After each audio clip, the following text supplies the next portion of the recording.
రితిక నీ దగ్గర ఎన్ని చిక్కీస్ ఉన్నాయి బేటా?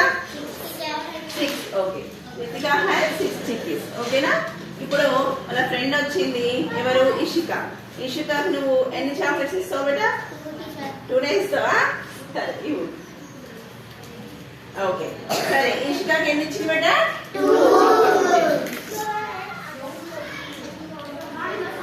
అయితే మరి ఇప్పుడు 2 ఇచ్చేసిన తర్వాత రితిక దగ్గర 6, ఇంతకు ముందులా 6 ఉంటాయా? కదా. మరి కొన్ని తగ్గిపోతాయి కదా, అప్పుడు ఎన్ని ఉన్నాయో రితిక దగ్గర కౌంట్ చేద్దాం. ఎన్ని ఉన్నాయి బేటా?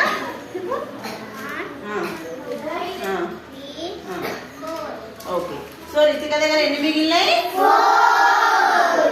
ఇలా మన దగ్గర నుంచి కొన్ని వేరే వాళ్ళకి ఇచ్చేసినప్పుడు మన దగ్గర కొన్ని మిగులుతాయి కదా.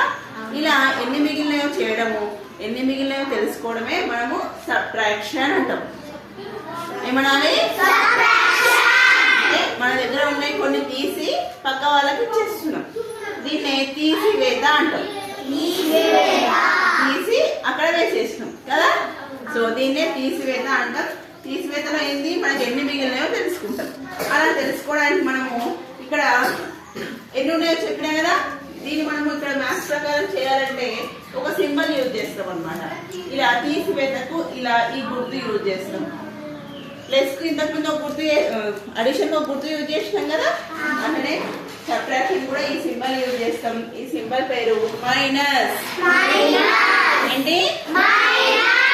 సో ఇప్పుడు 6 లో నుంచి మనం 2 ఇచ్చేస్తే మన దగ్గర ఎన్ని మిగిలినాయి? రితిక దగ్గర 4 మిగిలినాయి. సో 4 ఇక్కడ వేయాలి.